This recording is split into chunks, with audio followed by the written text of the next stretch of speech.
Hello, and welcome to the Love Life, Live Life Fitness podcast, the premier podcast where we talk about topics ranging from health and fitness, performance and sport, and wellness and rehabilitation.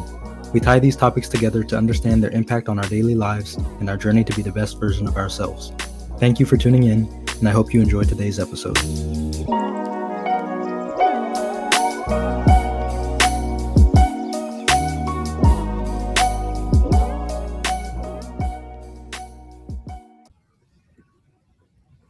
Hello, and welcome to today's episode. Today, we would like to welcome Chris.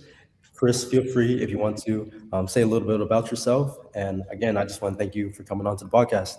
Of course, Angelo. It's really great to talk to you again. It's been a minute, but I'm very grateful that you asked me to come on today. My name is Chris Beaulaurier. I am the performance science coordinator with the Jacksonville Jaguars.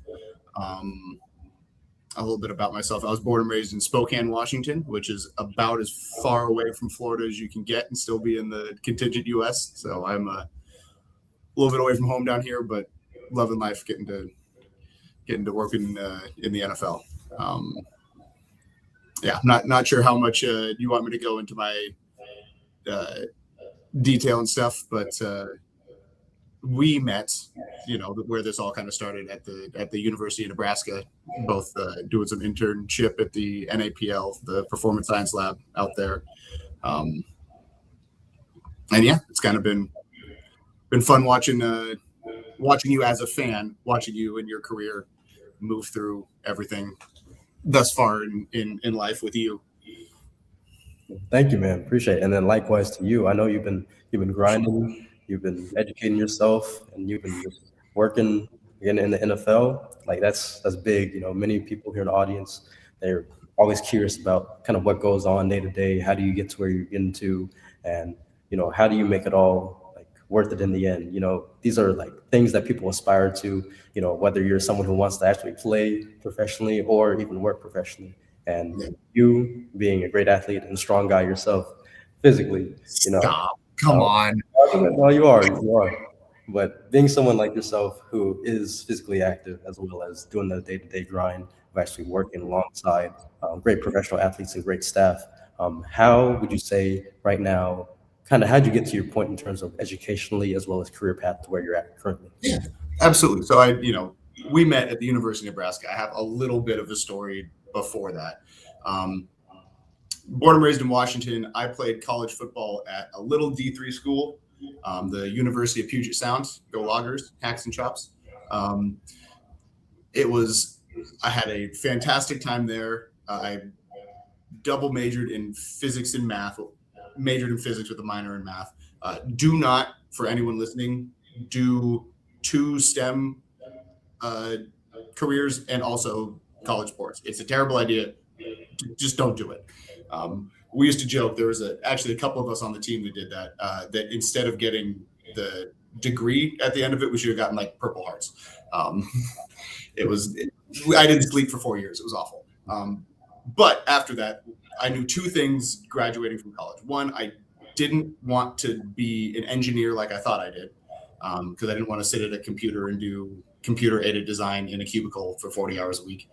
And I also didn't want to stop playing football. So I was very fortunate. I was able to play after college. I went to Germany and played for a season with the Elmshorn Fighting Pirates of the German Football League over there, and then had an opportunity to play in Canada. I had to have an emergency surgery basically during training camp up there, which ended my playing career. After that, trying to find myself, I somehow ended up down in the Bay Area of California selling cars. So Angelo, if you ever want to know anything about towing stacks on an F-150, I'm your man. While down there, a couple of my coworkers asked me like, hey, I want to get back into shape. I want to lift again. Would you go to the gym with me? And I remember one time specifically, one of my coworkers, Rafa, and I were in the gym, and I was trying to teach him how to squat again. And I just remember taking a second. He said, oh, I get it now. I just took a second to myself and went, pardon my French, fuck, I missed this. Like, I need to do this. And that was what set me off on the course. Like, okay, I need to get back into the strength and conditioning and into the sports world. When COVID hit, that actually gave me enough time off of work to apply to some master's programs.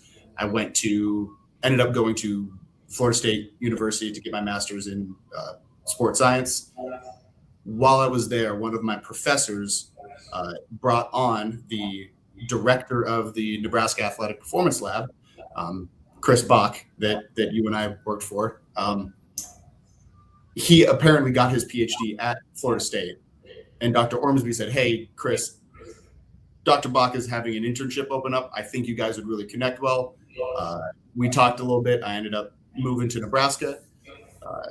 While there, Bach gave a presentation at the Combine that year, the NFL Combine. Strength and conditioning used to have I guess it's back now, but they used to have a strength and conditioning summit in Indianapolis at the Combine. He gave a presentation there. While there, he spoke with a couple of teams. The LA Rams were looking for someone of my kind of skill set, sports science and strength and conditioning. Got an interview with them, ended up moving to LA for 2 years, working as a sports science strength and conditioning fellow with them. After that, applied to the Jacksonville Jaguars, where Dr. Bach had then moved to. Have worked here now for 2 seasons and going into my third with the Jags. So that's kind of my education and career path, hitting basically every corner of the map other than the Northeast. I haven't been up there yet. I'm sure I will end up somewhere in the cold Northeast at some point. Awesome. That's a great career path. I mean, going all the way from, being student athlete professionally overseas, and then all the way to selling cars. And don't worry, I'm going to be asking you about the cars soon. But going from there, and then, finding your way to Nebraska, and then California, Florida. And so you really have been nationwide and international. And I think that's just something that's really unique about, again, your experience. Many other people have different experiences, but I think that's really unique to that. It's really unique. And I was going to say, with that, how do you feel that kind of all those changes and going different places, how do you feel like that's kind of shaped you in terms of your development, as a man yourself, as well as in terms of your career? Yeah, it's I'm a big quotes guy. And while I may not remember where the quotes come from, I will always give credit to the people who are smarter and better at English than I am. The quote is, "Growth happens outside of your comfort zone." And I think I've kind of hopefully exemplified taking that to heart of, if it's the best thing for the career, if it's the best thing to grow and learn, bet on yourself, go do the thing, go somewhere where it's hard, it's different, it's far away. The bravery in taking the risk of betting on yourself will pay off. I can't stress enough how much all of the different experiences culturally and across geographies have shaped me and helped me connect and understand things across my career.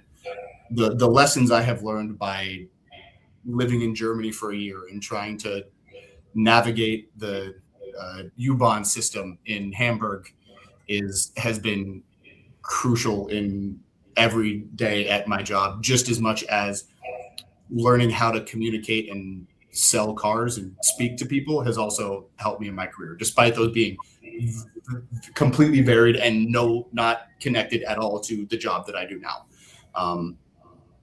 I think that growth and specifically investing in yourself with knowledge and experiences is something that is always worth it. No, that's big. And I think kind of to that point, communication is such an important factor. Again, you were saying learning how to do those different things in different places and communicating with people of different backgrounds, and just trying to be able to find a common ground of getting to a solution, and throughout all the translation that may actually happen in between. So I think that's awesome that you really have utilized that to your advantage in terms of kind of developing yourself. To that point, how successfully is up for debate still. Let's ask my boss if I'm doing it well enough. But You're doing well. You're doing great. You're doing great. I would say to that point of kind of communication and kind of how you're developing yourself um, to the best of your detail that you can or allowed to kind of just talk about. What would you say your day to day looks like, or roles and responsibilities, kind of to give the general audience just a little bit about you and your position? Yeah. So it's my job is interesting insofar as day to day is incredibly dependent on the time of year. So the NFL season is very regimented. So once we get to in season, it is 17, well, plus a bye, 18 weeks. That's pretty much the same thing. Every Monday looks like the same Monday. Every Tuesday looks like the same Tuesday. Um, in season is also very different than where I'm at now. We are currently in the off season before off season programming. Uh, Now we're trying to change a whole bunch of stuff, all of the things that we couldn't get done during the season, where we're working 7 days a week and just trying to keep up with the pace of the game. Uh, all of the ideas we've had to change and improve our department are being implemented now.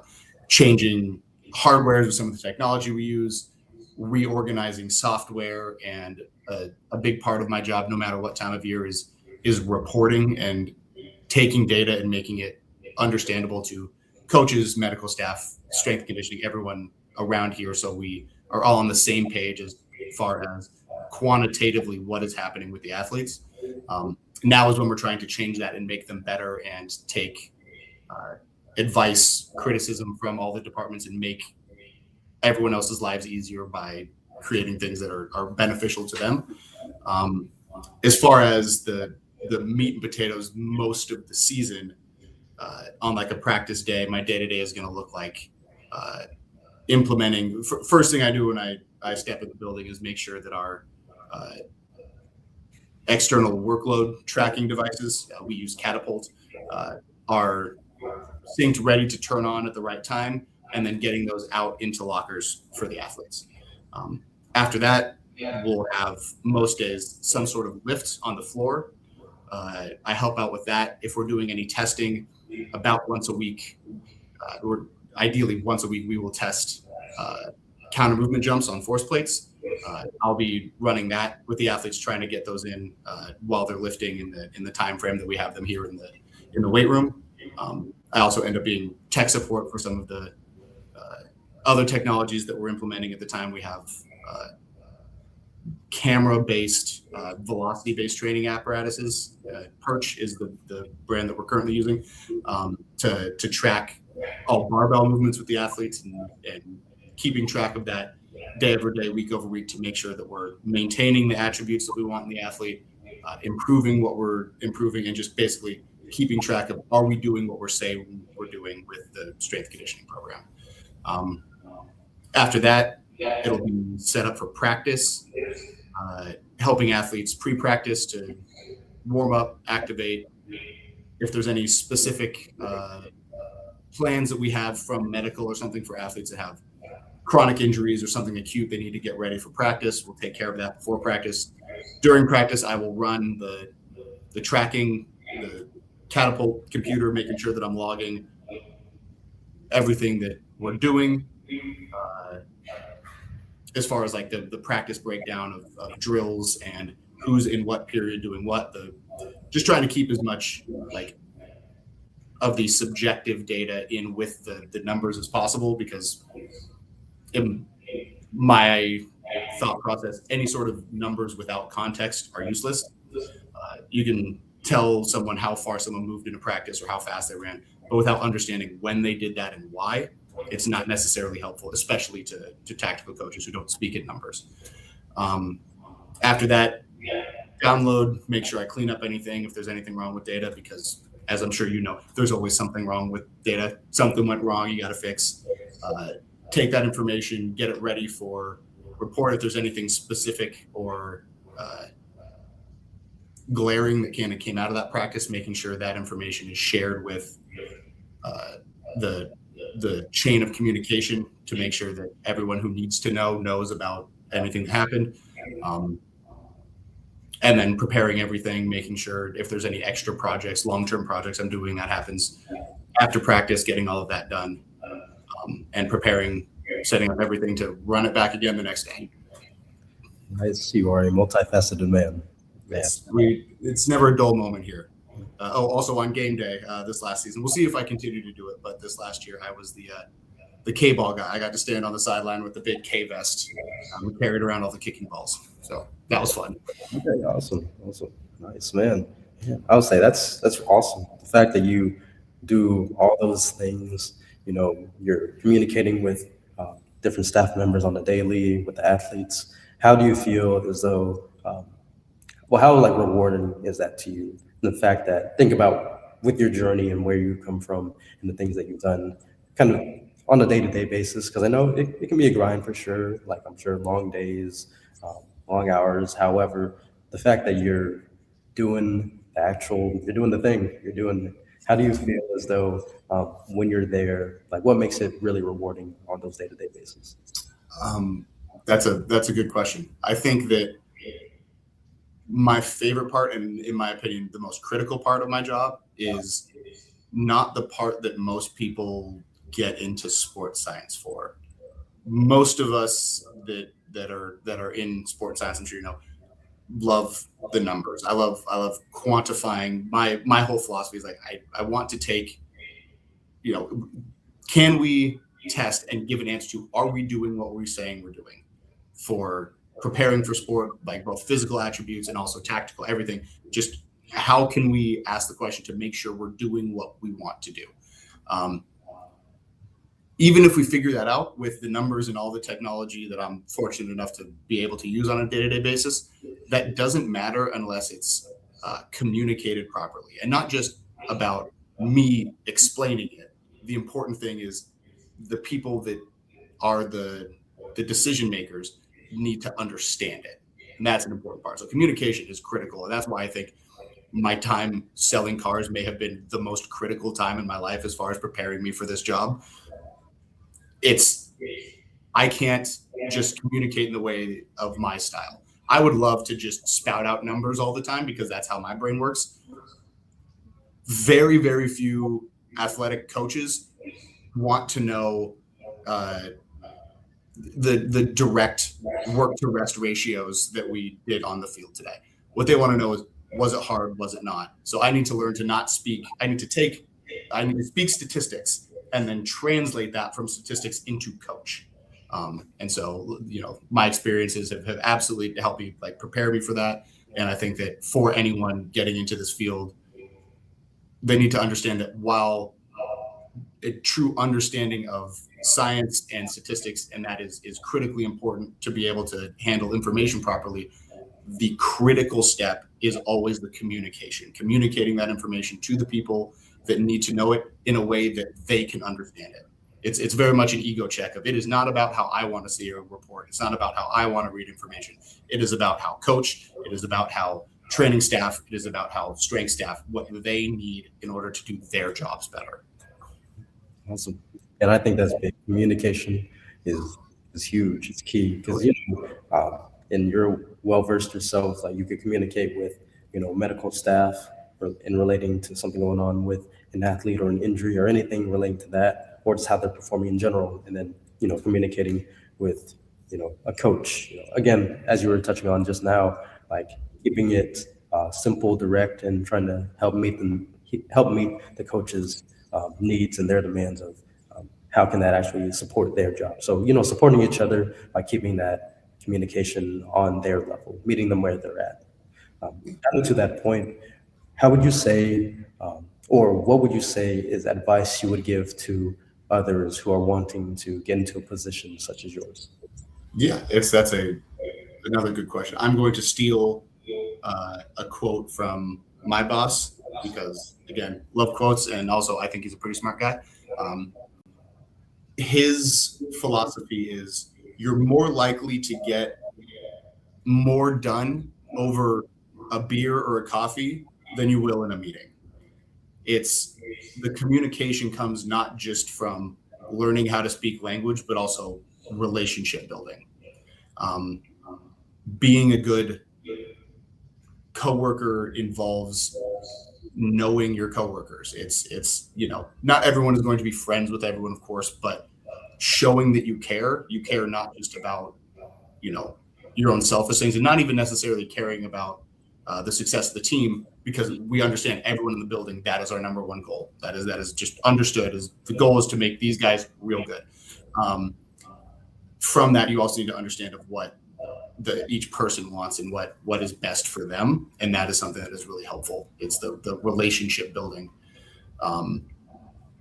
is critical, as well as the communication, the understanding of science, all that sort of stuff.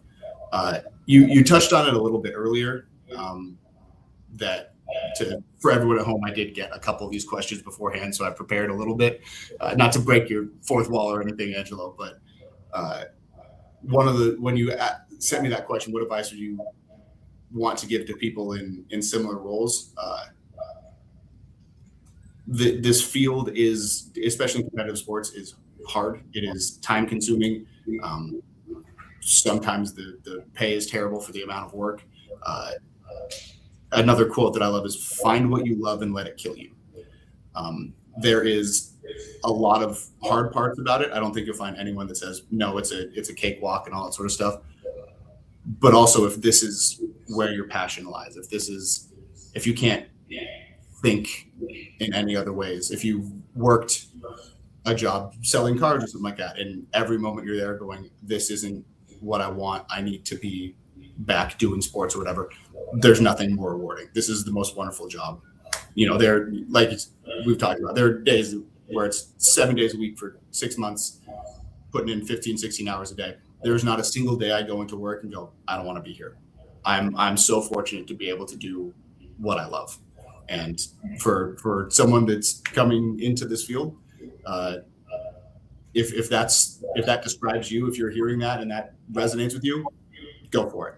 Bet on yourself, be brave, do it. Even if it's hard, even if it's scary, absolutely worth it, because you'll go into work every day going, there's nowhere else I'd rather be.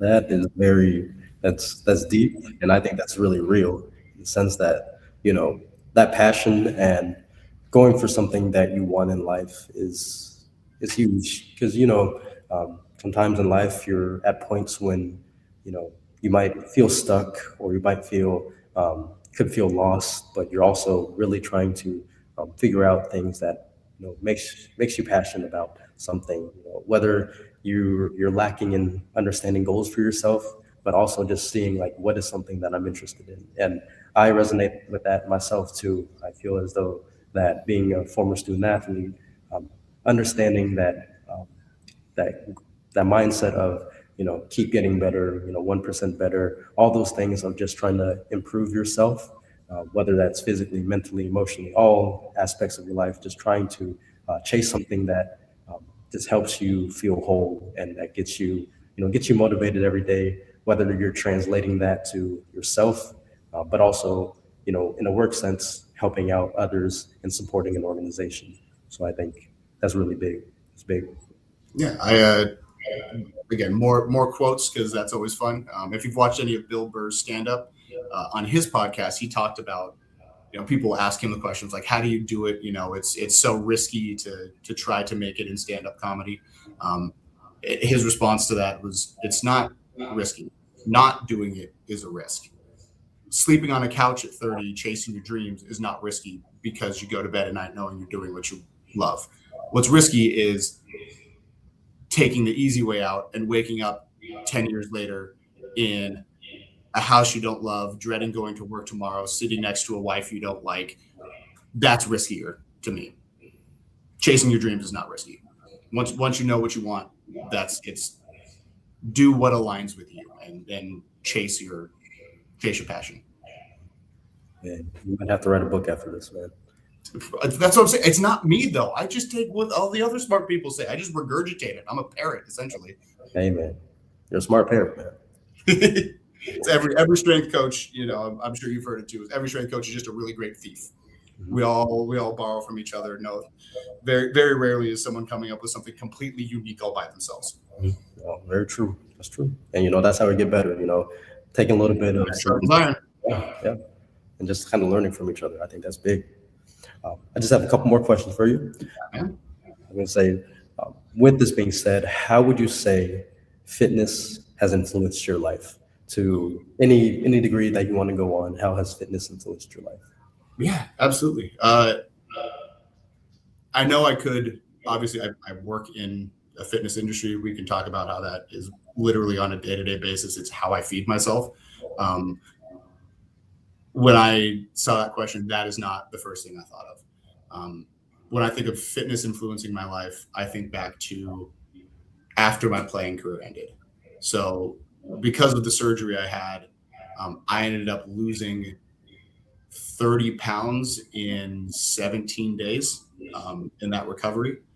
And I was then essentially lost a lot of how I defined myself very quickly. I lost who I am as a football player because that was taken away from me. I lost a substantial chunk of the physical attributes I used to pride myself on, um, and was kind of rudderless. When I was able to get back into the gym after that, I just remember doing an entire lap of the gym I was working at and just not knowing what to do because I didn't have like a purpose anymore. I wasn't training for something, but I had this compulsion from athletics to go and train.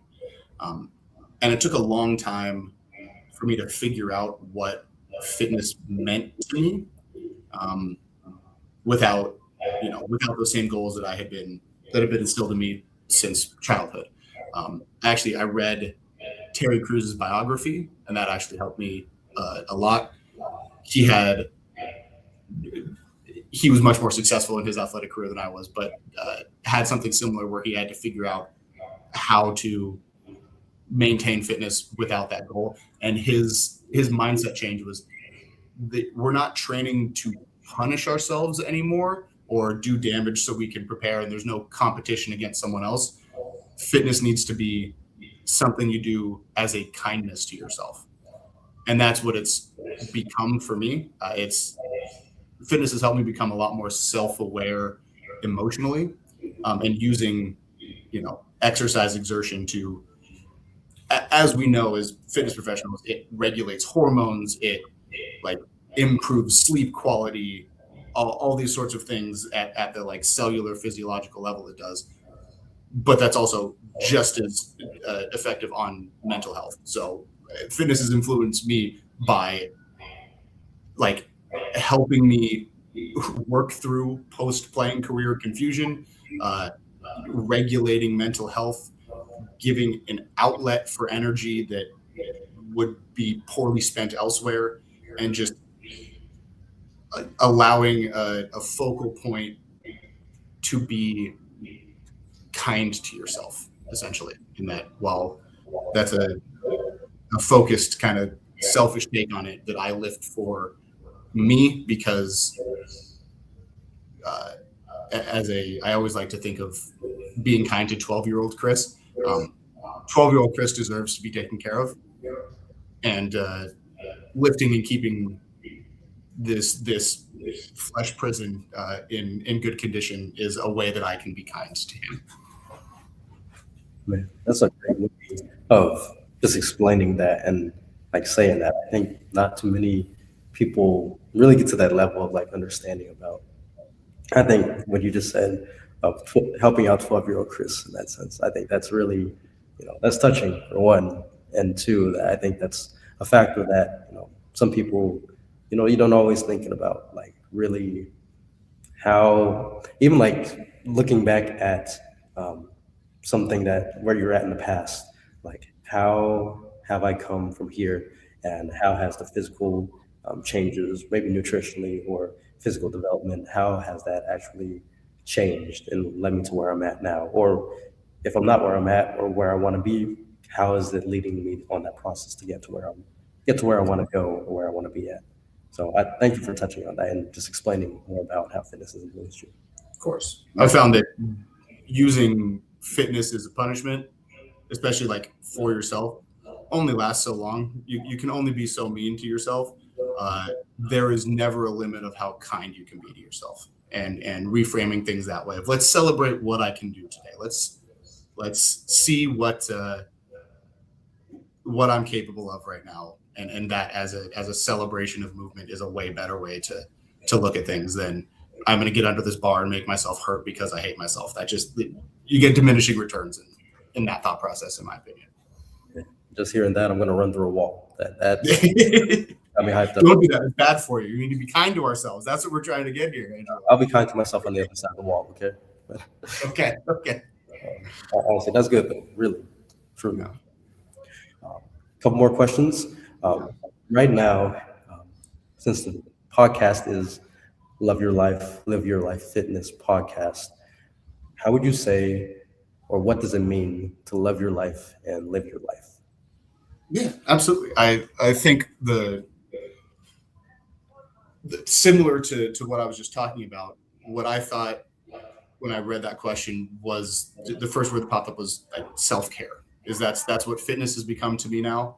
Um, and it's almost, we've all learned the golden rule, treat others the way you want to be treated. I think sometimes some of us get like too lost in that and don't do the other side, the first part of that well. Um, Treat others the way you want to be treated also includes being kind to yourself as you would others. Those in this profession know that this is it's a service industry. We work to serve others in some facet, however that best fits our calling. But it is always important to remember to put your own mask on first. Take care of yourself. So in order to live your life, you need to love your life, and part of loving your life is taking care of yourself. I will say that isn't necessarily always just spa days and face masks and sleeping in until noon. Oftentimes that is also the hard thing. It's doing the brave thing that aligns more with where you feel like your life should go. That's making the move 7,000 miles away to go live in Germany for a year where you don't speak the language and don't know a soul. It's the deciding to bet on yourself and leaving a career to go back to school and pursue a PhD. It's those sorts of things are also self-care. They're also kindness and taking care of yourself. It's not always easy, but it's the thing deep down that you know and feel is right. The other aspect of love your life, live your life, I thought of is, again, another quote that I love. It's 3 words. It's live on purpose. It's that if you're going to go through this life, we all exist. We wake up every morning. Loving your life and living your life is doing that with intention of what happens every day is something that you decide on. You decide to be a positive influence. You decide to dictate your own path, paddle your own canoe, and not just be washed around by the fate and random chance that exists. Absolutely, things outside of your control will affect day-to-day life. We can't control that, but we can control our choices. And the important thing, in my opinion, is to make those choices. There are so many ways you can go about living life, doing fitness, all that sort of stuff. But the important point is to have a choice and take a step. Just the next, whatever that is just do something with intention. And then from there, do the next one. And that's just all we're doing. That's loving and living life. Is you got to love yourself to love your life. And then to live your life, you have to actively participate. Yeah, thank you. That's very true. Some people say like stacking days and Yep. different like that. And I mean, sometimes it's not even days. Sometimes it's seconds or minutes. Just depends on where you are in life. Um, some people are in positions where they don't know what the next day looks like or the next couple of minutes. So all the way from that to having a life where you don't need to worry about many different things. And so all those in between, everybody has, as you were saying, everybody has choices. And sometimes, choices, they can impact your life um, to a higher level or a deeper level compared to others. And I think regardless on those choices that you make, whether you make choices that you might feel as though they they weren't necessarily a positive step in your life, biggest thing is from where you're at right from that point. And the next step is that you start, improving. And if you make another mistake again, you know, just, try to eliminate as many mistakes as you can. And just so you can start again, turning that positive those negatives into a positive, so that you can start allowing yourself to, love your life and just live your life and just make those positive changes and just keep stacking days and getting to where you need to be. Absolutely. Failure is only permanent when you stop trying. Hmm. Nothing is permanent. Nothing is unforgivable. It all comes back to the outcome of things. Oftentimes we can't control, but we can control our reaction and what the next step is. So when chaos happens, even if it feels like everything is out of control, there's something. Even if it's as simple as deciding to eat or what to eat or something like that. Just in the next 5 minutes, there's always something to control, and starting with that and building out of like, look, this is the next thing that I can do. I have no idea if I'm going to have a job tomorrow, which is something in this field that is very present. Is everything is temporary. The joke is the NFL stands for not for long. But what you can control is with the time I have. If today is my last day, I have control of this next hour. What am I doing to better the team? What am I doing to better myself in this next hour? Which project am I going to work on? Those little decisions, and being able to, like you said, stack days of continually stack intentional actions will lead to growth and inner peace of I did everything I could. And even if what you can control is very little, if you control what you can control, you can go to bed at night understanding that you are have done everything you could, and go to sleep with your head held high. Yes, sir. It's big. It's big, and really, I think comes down to kind of where you're at. Like you said, those intentional changes. You can stack days, but how you're stacking those days is is something that really kind of dictates those changes that you can make. And just every day, just thanking God, thanking where you're at, and then thanking anyone who has led you to where you're at and those around you. You don't always have to have the best relationships with people, but all you can do is, like you said, control what you can control and control how you treat people. I think that's Yeah. big. That's the. It's similar to a story I read. I'm not sure if you're on Reddit at all, but that's where I read the story of a woman was nervous about leaving her career to go back to school. She's always wanted to be a dentist, but she's like, I don't know. By the time I go and finish the program, I'll be 30. And in this conversation with her mother stopped her and said, "You're going to be 30 anyway. You might as well be a dentist." Like it's one of those things of, yeah, just make the decision. Things are going to, life is happening. It is, whether you want it to or not, time is marching on. So if you have something that you want to do, why not now? Yeah, that's man. Everything you're saying is just diamonds. 'Cause that's very true. I think it's a really good story. I've never actually heard like that perspective, but I think that's really true. You're eventually gonna be somewhere at some point, so might as well do do what you can to do what you want to do if you can. Man, you're the living embodiment of that. Like you said, I want my PhD, and you just did it. That's what you're doing. Amen. I'm very excited to be able to call you doctor here in not too long. So Amen. it's your journey is inspiring, man. Genuinely, as someone who I I give all this advice and not always follow it. I have been saying for years I want to go and I want to get my PhD as well. So you watching your career of just making that big jump and doing it is inspiring to me. So And I likewise. really appreciate getting to have this discussion, talk about this stuff with you, because you are an inspiration. Thank you, man. Same thing to you. You're really. I know so many people who are just trying to get their way in and get to where they can be. And I mean, again, you're doing it. So thank you again, and thank you for also inspiring me. I mean, I'm going through a process myself and trying to just again get better daily. But your hands on the ground and you're doing the thing. So I'm proud of you for that. Appreciate it. We're all gonna make it, man. That's the goal. Keep moving forward. Keep progressing. We're all gonna make it. Yes, sir. Yes, sir. Well, right now, I think we're going to start to wrap up this episode of the podcast. But before I let you go, I just want to just ask you and kind of see where you're at. But where would you say is the best place for people to find you if they're trying to connect with you or just learn more about you? Yeah, absolutely. I'm not the biggest on social media or anything like that. The best place to connect with me is probably LinkedIn. Uh, I don't know my exact thing, but I have a pretty uncommon last name. I'm sure if you type in Chris Beaulaurier with all of the French vowels, that you'll be able to find me. That or if you want to reach out a little bit more directly to me, my email, which is my last name Beaulaurier C at NFL.jaguars.com. Those are probably the best way to reach me. If you have any questions, if you feel like you want to, don't hesitate. I am an open book. I am happy to hear and talk to anyone that would want to listen and exchange ideas. Great. Well, thank you, Chris. It's been a pleasure having you on the podcast. Likewise. Thank you. And just really thank you for everything, the insight that you brought, your background and your experience, and all those questions that I asked, just kind of being real and just talking about how you view those things. So thank you again for just being on.